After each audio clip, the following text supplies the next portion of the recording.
시몬 베드로에게 이르시되 요한의 아들 시몬아 네가 이 사람들보다 나를 더 사랑하느냐 하시니 이르되 주님 그러하나이다. 내가 주님을 사랑하는 줄 주님께서 아시나이다. 이르시되 내 어린 양을 먹이라 하시고 또 두 번째 이르시되 요한의 아들 시몬아 네가 나를 사랑하느냐 하시니 이르되 주님 그러하나이다. 내가 주님을 사랑하는 줄 주님께서 아시나이다. 이르시되 내 양을 치라 하시고 세 번째 이르시되 요한의 아들 시몬아 네가 나를 사랑하느냐 하시니 주께서 세 번째 네가 나를 사랑하느냐 하심으로 베드로가 근심하여 이르되 주님 모든 것을 아시오매 내가 주님을 사랑하는 줄을 주님께서 아시나이다. 예수께서 이르시되 내 양을 먹이라.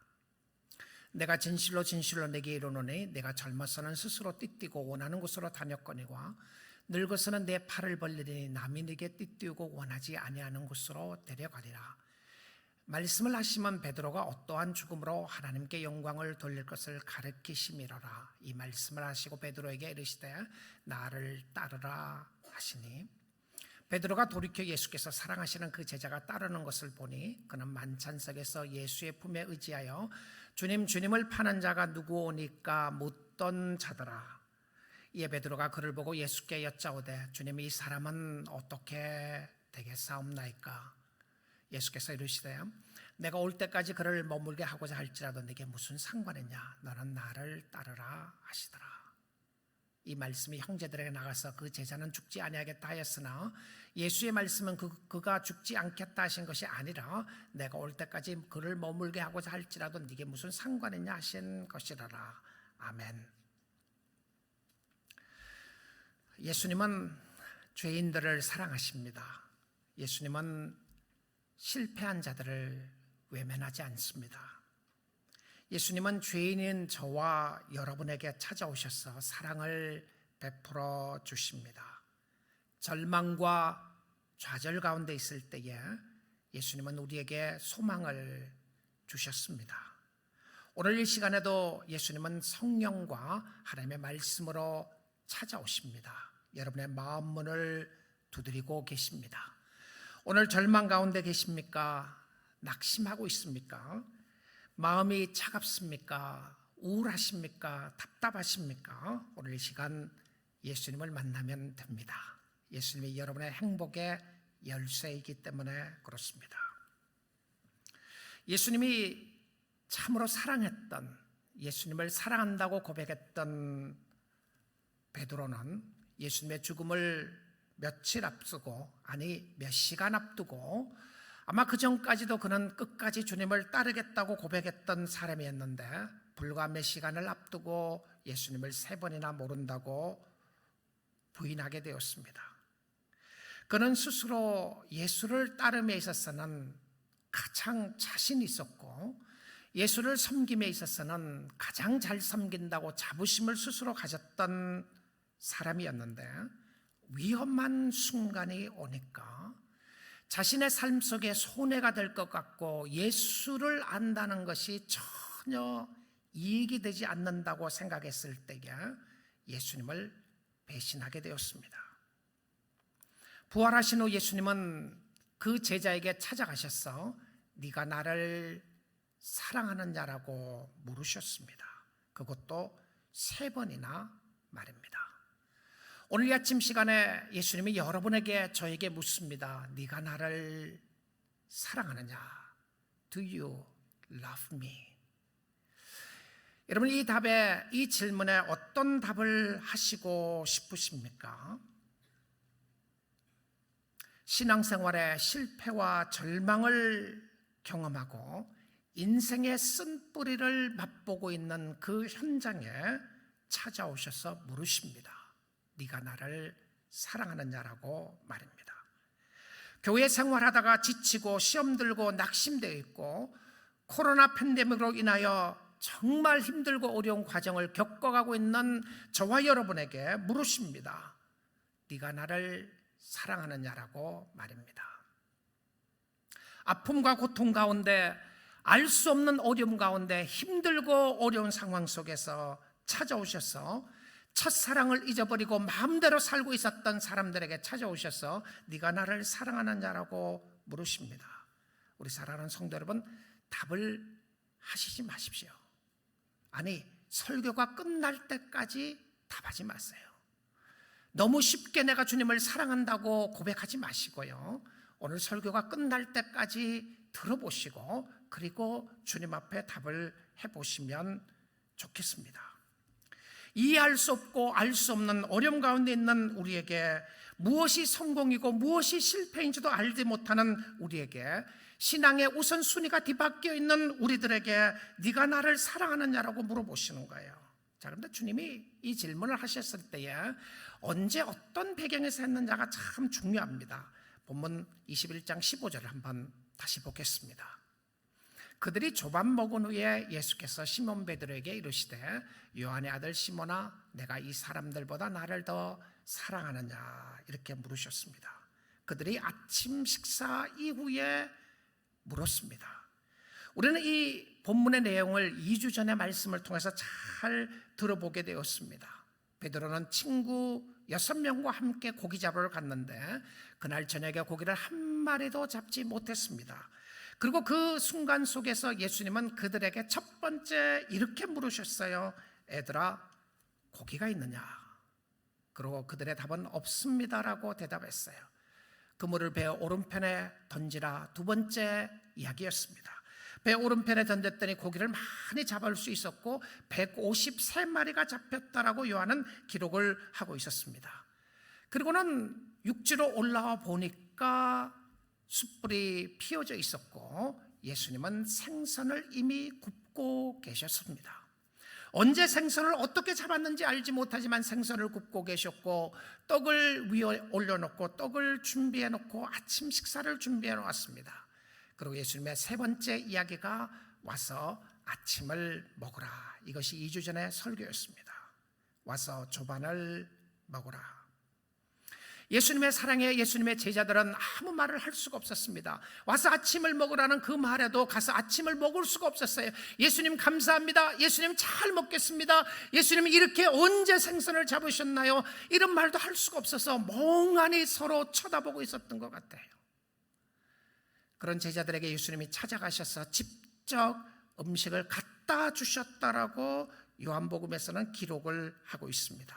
예수님의 사랑에 감동이 됐어요. 예수님, 우리가 어떻게 주님을 섬길 수 있습니까? 아니, 우리가 어떻게 주님을 뵐 수가 있겠습니까? 우리의 깨어진 마음, 상처 입은 마음을 가지고 어떻게 주님 앞에 나갈 수 있겠습니까? 여러분, 예수님은 우리가 잘못했을 때예요, 우리가 주님의 뜻대로 살지 않았을 때에, 실패와 절망을 경험했을 때에 몽둥이를 들고 우리를 치려고 기다리시는 분이 아니었습니다. 사랑으로 찾아오시고 과거의 실수와 잘못이 우리의 삶을 얽매이게 하고요, 예수님께 가까이 가지 못하게 하는 경우들이 있을 수가 있어요. 죄로 말미암아 주께 가까이 가지 못할 때에 그때 주님이 찾아오시는 거예요. 나 같은 사람이 뭘 할 수 있단 말인가? What can I do? 내가 주님 앞에 이렇게 실패하고 실망하고 주님 앞에 제대로 섬기지도 못했는데 내가 무슨 낯짝으로 주님을 뵐 수 있단 말인가? 양심이 있어야지. 여러분, 그런 깨어지고 상처 입은 자들에게 주님이 찾아오셔서 변함없는 사랑을 확인시켜 주십니다. I still love you. I still love you. 너 그렇게 잘못했었어도, 너 그렇게 잘못된 길을 갔었어도 내가 너를 여전히 사랑한다고 이야기를 하고 있는 것을 보게 됩니다. 자, 이 모든 사람들 상황 속에서 예수님이 베드로에게 물으시는 거예요. 네가 나를 사랑하는 자라고 말입니다. 그런데 예수님이 찾아오시는 모습 속에 보게 되면 예수님이 이 말씀을 하시는 그 당시에 제자들 7명이 있었어요. 그러니까 베드로를 포함해서 7명이었으니까. 근데 놀랍게도 베드로에게 직접적으로 한 사람의 어프로치에서 그 사람에게만 이야기하고 있는 것을 보게 됩니다. 그러면 다른 6 제자들은 무엇을 했을까? 그들이 함께 말씀을 듣고 있었습니다. 말씀을 듣고 있는데 베드로에게 질문하면서 베드로에게 찾아오시는 거예요. 여러분, 오늘 이렇게 많은 분들이 이곳에서 예배를 드리고 있지만 예수님은 여러분에게 찾아오시는 거예요. 주님이 나에게 말씀하시는 거예요. 온라인으로 예배 드리시는 사랑하는 성도들에게, 여러분에게 주님이 말씀하시고 싶은 거예요. 사랑하는 아들아, 사랑하는 딸아, 네가 나를 사랑하느냐 물으시는 거죠. 그런데 우리의 실패의 현장에 주님이 찾아오실 때가 있습니다. 위기를 당하고 힘든 일을 당하고 어려움을 당할 때에 우리에게 찾아오세요. 앤드루 머레이라고 하는 신학자가요, 이분이 이런 이야기를 했어요. 우리가 위기를 당했을 때 꼭 기억해야 할 것이 있다. 어려움이 있을 때 꼭 기억해야 될 것인데, 첫 번째는 God led me to this place. 하나님이 나를 이곳에 세우셨다. 하나님이 나를 이곳까지 인도하셨다. 여러분, 베드로의 삶 가운데 하나님이 베드로를 거기까지 인도하신 거예요. God led me to this place. 하나님이 여러분을 오늘 이 뉴라이프 성격교회 공동체까지 인도하시는 겁니다. 여러분의 가정을 거기까지 인도하셨어요. 힘들고 어려운 상황 속에 거기까지 인도하셨습니다. 병석에 있는 여러분을 거기까지 인도하신 거예요. 여러분의 삶을, 여러분의 가정을 여기까지 인도하신 거예요. 그리고 두 번째는 이렇게 이야기를 합니다. Thus He will watch over me. 그래서 하나님은 나를 지켜주신다. 보호해 주신다. 하나님이 인도하셨기 때문에 그가 나를 지키고 계신다. 그리고 세 번째입니다. His intention. 그 목적은 무엇인가? 하나님이 이렇게 하는 목적은 무엇이었냐면 His intention is to train me to be like Him. 그의 의도는 주님이 나를 이곳으로 인도하시고 주님이 여기까지 오시게 하면서 나를 지켜보시는 이유는 무엇이었냐면, 그 의도는 나로 하여금 주님처럼 닮아가게 하기 위함이다. 그리고 네 번째 이렇게 이야기를 합니다. I do not know when, 내가 언젠지는 알지 못하지만 but God will deliver me for sure. For sure He's going to deliver me. 언젠지는 알지 못하지만 반드시 하나님이 나를 인도해 주시고 구원해 주실 것이다 라고 하는 이야기였습니다. 여러분, 위기를 당했을 때에, 어렵고 힘든 일을 당했을 때에 참으로 기억해야 될 좋은 약속의 메시지였던 것을 보게 됩니다. 하나님은, 예수 그리스도는 베드로에게 찾아가셔서 한없는 하나님의 사랑을 보여주시고, 그리고 조반 먹은 이후에 베드로에게 물으셨습니다. 네가 나를 사랑하느냐? 여러분, 사랑받은 사람에게는 사랑받은 책임이 있습니다. 하나님의 은혜를 받은 사람은 은혜의 책임이 있어요. 여러분, 예수를 믿게 돼서 영생을 얻게 되고 천국을 선물로 받았습니다. 천국을 선물로 받은 사람에게는 의무가 있고 책임이 있어요. 여러분, 사람들 관계에서 책임이 무엇인지 압니까? 그것은 하나님의 백성들을 사랑하는 겁니다. 자, 우리 말씀 16절 한번 보도록 하겠습니다. 또 두 번째 이르시되 요한 아들 시몬아 네가 나를 사랑하느냐 하시니 이르되 주님 거로하나이다. 내가 주님을 사랑하는 줄 주님께서 아시나이다. 이르시되 내 양을 치라하시고. 자, 세 번 똑같은 질문을 하셨어요. 네가 나를 사랑하느냐? 그러니까 베드로의 대답은 그렇습니다 라고 대답을 하고 난 이후에 그렇게 이야기를 합니다. 내가 주님을 사랑하는 줄 주님께서 아시나이다. Lord, you know that I love you. 내가 주님 사랑하는 거 주님이 아시지 않습니까? 자, 그 전에 베드로의 모습을 보게 되면 이런 고백이 없었어요. 내가 주님을 사랑하고 주님을 끝까지 섬기고 주님을 따르겠다라고 이야기를 했는데, 지금은 베드로의 마음속에 뭐라고 해야 했냐면 주님이 다 알지 않습니까? 나의 부족함도 아시고 나의 연약함도 아시고 나의 잘못된 모습도 아시고 나의 실패도 아시고 모든 것을 주님이 아시지 않습니까? 그런데 주님, 예수님, 당신이 나에게 하는 이 질문, 내가 주님 사랑하는 거 주님이 아시지 않습니까? 라고 이야기를 하고 있습니다.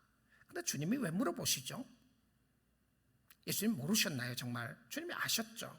근데 왜 물어보십니까? 예수님은 가끔 이렇게 질문할 때가 있습니다. 네 이름이 무엇이냐? 야곱에게 물었어요. 이름이 뭐냐고요? 야곱이다 라고 그랬습니다. 내 이름은 야곱입니다. 주님이 몰라서 물어보지 않는 거예요. 내가 너에게 무엇을 해주기를 원하느냐? 주님, 내가 낫기를 원합니다. 여러분, 고백하세요. 주님의 물음에 답하세요. 가만히 계시지 마시고요. 주님, 내가 이것 원하고 이것 하기를 원합니다. 주님이 물으시는 거예요. 네가 나를 사랑하느냐? 주님이 아시지 않습니까? 그리고 답을 하시면 되는 겁니다. 왜냐하면 우리도 입술의 고백을 통해서 하나님 앞에 나갈 수 있는 부분들을 말하고 있는데요, 베드로는 예수님을 사랑했습니다. 이제는 주님이 그 마음도 아신다고 고백을 해요. 사랑한다고 말을 하지만 그러나 실패했고 실수했고 부족한 마음조차도 주님이 아십니다라고 고백합니다. 내가 실패한 것 아시지 않습니까? 그전에도 그런 고백을 했더라면 더욱더 솔직히 자신의 연약한 마음을 가지고 주님 앞으로 나아갔을 것 같아요. 이제는 주님이 아신다고 말을 하면서 자신의 마음을 주님이 다스려 주기를 원하는 모습을 보게 됩니다. 주님, 내 마음 약한 것 아시죠? 내가 쓰러지는 것 아시죠? 나를 붙잡아 주시기를 원합니다. 여러분, 예수님의 사랑을 받은 사람은 특권과 책임이 함께 따르게 됩니다. 해야 할 일이 있어요. 예수님은 저와 여러분을 구원하셨어요. 그냥 내가 행복하게 구원 얻었다는 것으로만 만족하고 살기를 원하는 것이 아니라 저와 여러분에게 주신 것이 있습니다. 그것은 무엇이었냐면 공동체를 사랑하는 겁니다. 가정의 공동체를 사랑하는 것이고요, 교회 공동체를 사랑하는 것인데, 그것이 무엇이었냐면 양을 돌보는 것이었습니다. 자, 1차적인 이 부분은 베드로에게 한 이야기였습니다. 1차적인 이 부분은 목사님에게 한 이야기로만 말할 수 있을지도 모르겠어요. 양을 돌보고 양을 치는 것은 목사님이나 장로님들이 해야 될 일이 아닙니까? 나는 그 일을 할 일이 무엇이 있겠습니까? 혹시 생각하시나요? 여러분, 예수님의 사랑을 확인하면 예수의 사람들은 그 사람들을 사랑하게 돼 있어요. 너의 형제 자매를 사랑하라고 이야기하는 것이죠. 이 사랑이라는 단어가 예수님이 베드로에게 네가 나를 사랑하느냐, 잠깐 짚고 한번 넘어가면 좋겠는데, 혹시 궁금해하실 분도 계실 것 같아갖고요, 예수님이 베드로에게 네가 나를 사랑하느냐라고 물었을 때에 쓴 헬라어 단어는 아가페라고 하는 단어였습니다. 이 아가페의 사랑은 하나님의 사랑을 이야기하는 것이었고요, 무조건 주는 아가페 사랑을 이야기했어요. 그런데 놀랍게도 성경은 베드로의 대답은 내가 주님을 사랑합니다라고 했을 때 썼던 그 사랑의 단어는 아가페라는 단어를 쓰지 않고 필레오라고 하는 단어를 씁니다. 필레오라고 하는 단어는 형제 사랑이라고 하는 표현으로 썼던 단어였는데요, 베드로에게 물었던 이 질문 가운데 같은 사랑을 이야기하는 것이 아니고 나는 형제 사랑으로 하겠습니다 이렇게 이야기를 해요. 두 번째, 예수님이 아가페 사랑으로 네가 나를 사랑하느냐고 물으세요. 그랬더니 두 번째도 베드로는 나는 필레오 사랑으로, 형제 사랑으로 사랑합니다라고 이야기합니다. 근데 세 번째 예수님이 물었을 때 네가 나를 사랑하느냐고 물었을 때는 예수님이 단어를 필레오로 바꿔서 물으십니다. 그때 베드로는 다시 필레오로 사랑하겠다고 이렇게 고백을 하게 됩니다. 아마 여기에 대한 부분의 설교를 여러 번 할 수 있겠지만 제가 핵심적인 부분은 이 부분이 아니기 때문에 잠깐 이야기하고 지나갈 텐데요, 어떤 의미에서는 예수님이 물었던 그 질문에 그의 부족한 모습을 보게 돼요. 내가 부족하지만 주님을 사랑하겠습니다, 내가 최선을 다해서 사랑하겠습니다라고 하는 모습으로 답을 하고 있는 것을 보게 됩니다. 우리는 사랑함에 있어서 부족합니다. 우리는 하나님의 사랑으로 사랑할 수 없다고 이야기를 합니다. 그럼에도 불구하고 주님은 우리에게 사랑을 이야기를 하고 있음을 보여주고 있어요. 자, 그래서 이 세 번째 물으시는 17절 말씀 보겠습니다. 세 번째 이르시되 요한의 아들 시몬아 네가 나를 사랑하느냐 하시니 필레오로 물으셨어요. 주께서 세 번째 네가 나를 필레오 하느냐라고 사랑으로 하심으로 베드로가 근심하여 이르되, 이 세 번째 질문에 근심했어요. 단순히 세 번 물었기 때문에 근심했던 거 아닌 것 같아요. 예수님의 change of the word, 예수님의 변화된 단어를 통해서 어쩌면 그가 근심하고 고민했던 흔적들을 볼 수 있게 돼요. 주님 모든 것을 아시오매 내가 주님을 사랑하는 줄 주님께서 아시나이다. 예수께서 이르시되 내 양을 먹이라. 여러분, 우리가 섬기는 근거는요, 우리가 주님을 섬기는 근거는 하나님의 사랑이어야 합니다. 성도들의 잘못된 모습 중에 하나는 자신의 능력과 자신의 열심과 힘을 앞세우는 겁니다. 내가 할 수 있습니다, 내가 하겠습니다, 내가 이 일을 할게요. 그런데 사랑이 없어요. 어떤 사랑? 주님에 대한 사랑이 없는 거예요. 여러분, 교회 봉사할 수 있습니다. 열심히 섬길 수 있어요. 그런데 주님과 상관없는, 주님의 사랑과 상관없는 열심히 있을 수 있어요. 봉사 열심히 할 수 있는데 주님의 사랑과는 상관없이 할 수 있어요. 그러나 여러분이 주님을 기쁘시게 하기 위해서는 주님의 사랑을 확인하지 않고 섬길 수가 없어요. 기쁘시게 할 수가 없다는 것이죠. 주님의 사랑 없이 열심히 섬길 수가 있습니다. 그러나 주님의 사랑 없이 주님을 기쁘시게 섬길 수 없어요. 지쳐 있습니까? 주님의 사랑을 한번 확인해 보시고요. 이 사랑은 감정적인 사랑으로 끝나지 않고 실질적으로 다른 사람을 섬기는 사랑이었습니다. 자, 내가 예수를 믿고 난 이후에 나에게 주님의 사랑을 확인하게 되면 반드시 주님이 나에게 요구하는 것은 공동체 사랑하는 겁니다. 교회를 사랑하는 거예요. 내 양을 먹이라, 내 양을 치라. 이것은 1차적인 목회자에게 주어진 것만이 아니라 성도들에게 함께 주었다는 것을 제가 다른 성경 구절을 가지고 한번 말씀을 보도록 하겠습니다. 요한 1서입니다. 요한 1서는 사도 요한이 쓴 편지입니다. 여러분, 특별히 사도 요한은 사랑의 사도였다고 고백할 수 있는 사람이었는데 정말 사랑에 대해서 많이 강조를 하죠. 요한복음을 기록했던 이 요한이 요한 서신서를 쓰면서, 서신서가 훨씬 나중에 쓰여지게 되죠. 쓰면서 이렇게 이야기를 합니다. 사랑은 여기 있으니 우리가 하나님을 사랑한 것이 아니요 하나님이 우리를 사랑하사 우리 죄를 속하게 하여 화목제물로 그 아들을 보내셨습니다.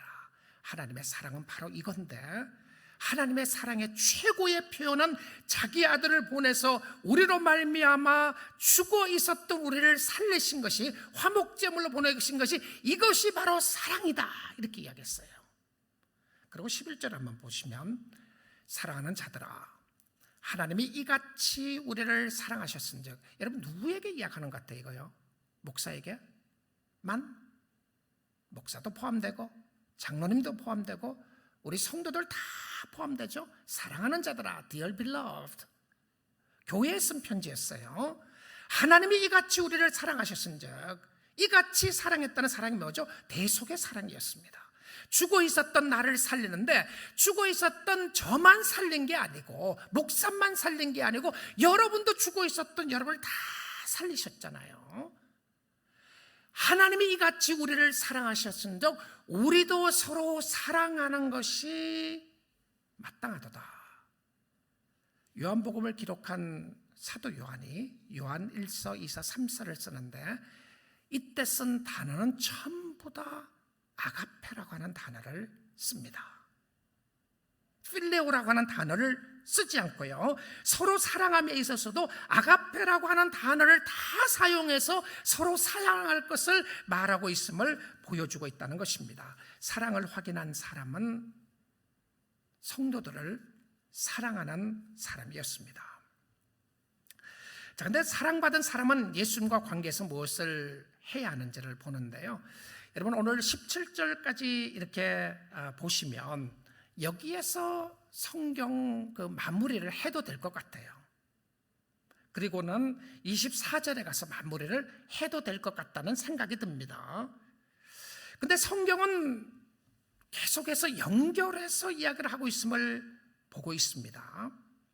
사랑받은 사람은 예수님과 관계에서 해야 될 일이 있게 되는데요, 내 양을 먹이라고 하시고 난 이후에 예수님은 베드로에게 자신과의 관계에서 중요한 말씀을 하시고 있습니다. 자, 21장 18절 19절을 보겠습니다. 내가 진실로 진실로 너에게 이르노니 네가 젊어서는 스스로 뛰뛰고 원하는 곳으로 다녔거니와 늙어서는 내 팔을 벌리니 남이 내게 뛰뛰고 원하지 아니한 곳으로 데려가리라. 자, 이 말씀 속에 주님이 주시는 메시지가 있음을 보게 돼요. 너 그전에는 네가 젊었을 때 너 마음대로 살았는데 이제 나이가 들어서, 지금 베드로를 이야기하는 겁니다. 나이가 들어서는 너가 원하지 않는 곳으로 갈 수가 있다. 그리고는 19절에 이 말씀을 하십니다. 이 말씀을 하시면 베드로가 어떠한 죽음으로 하나님께 영광을 돌릴 것을 가리키심이라. 이 말씀을 하시고 베드로에게 이르시되 나를 따르라 하시니. 여러분, 이 상황 속에서 베드로는 주님을 따라가는 것이 무엇인지를 이야기를 하고 있습니다. 사랑받은 사람은 어떻게 살아야 될 것인가를 말하고 있어요. 지금까지는 너는 원하는 대로 살았는데 너가 원하는 것이 아니라 네가 원치 않는 길로 갈 수가 있다고 이야기를 하는 것이죠. 베드로는 결과적으로 십자가 처형을 당하게 되었습니다. 역사에 의하면 그는 거꾸로 십자가 못 박혀 죽었다고 성경은 이야기를 하고 있는 것이죠. 주님을 따라가면서 주님을 섬기면서 여러 가지 힘들고 어려움이 있을 것을 이야기를 하고 있습니다. 네가 나를 따라오느냐? 너에게 힘들고 어려움이 있을 것을 말씀하고 있었습니다. 베드로의 삶 속에 이 땅을 이야기를 말씀을 하시면서 나를 따라올 것을 고백하고 난 이후에 주님은 주님을 따라가게 되면 주님의 마음이, 또 베드로의 마음이 어디에 있어야 할지를 예수님이 다 아시고 말씀을 하신 것이었습니다. 이 말씀을 들은 베드로는 주님 앞에 나아갑니다. 그리고 네가 나를 사랑하느냐의 질문 속에 주님을 바라보게 되고 주님을 의지하게 되는 모습을 보게 됩니다. 사랑받은 사람은 관심을 전적으로 어디에 두어야 하나요? 어디에 두어야 합니까? 나중에 따르겠다고 한 부분이 아니었던 것이죠. 주님을 바라보고 주님 앞에 나아갔던 주님의 모습을 보게 됩니다. 우리 사랑하는 성도 여러분, 우리 하나님을 신뢰하고 하나님을 의지하는 것이 하나님을 섬기는 중요한 방법이었고 모습이었던 것을 보여주고 있습니다. 베드로는 어떻게 주님을 섬겨야 할지를 주님이 아시고 주님이 인도하시는 모습을 보여주고 있습니다. 본문 말씀 계속해서 한번 보도록 하겠습니다. 20절입니다. 베드로가 돌이켜 예수께서 사랑하신 그 제자가 따르는 것을 보시니 그는 만찬석에서 예수의 품에 의지하여 주님을 파는 자가 누구니까 묻던 자라다. 21절에요. 이에 베드로가 그를 보고 예수께 여짜오되 주님, 이 사람은 어떻게 되겠사옵나이까?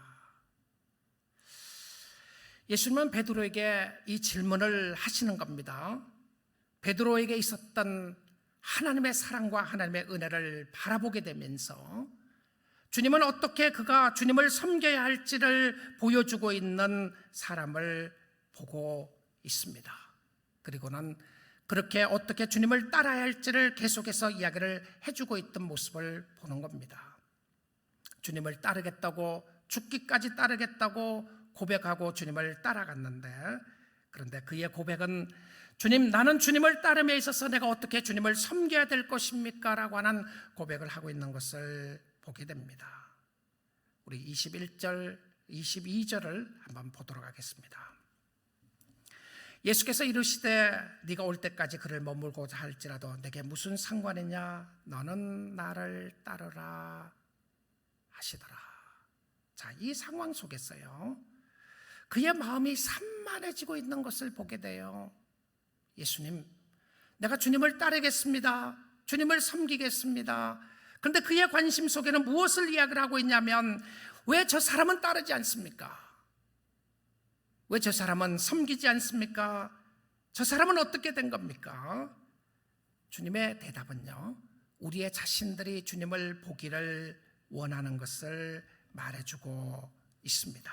너는 나를 따르라 하시더라. 우리의 주의가 산만할 때가 있어요.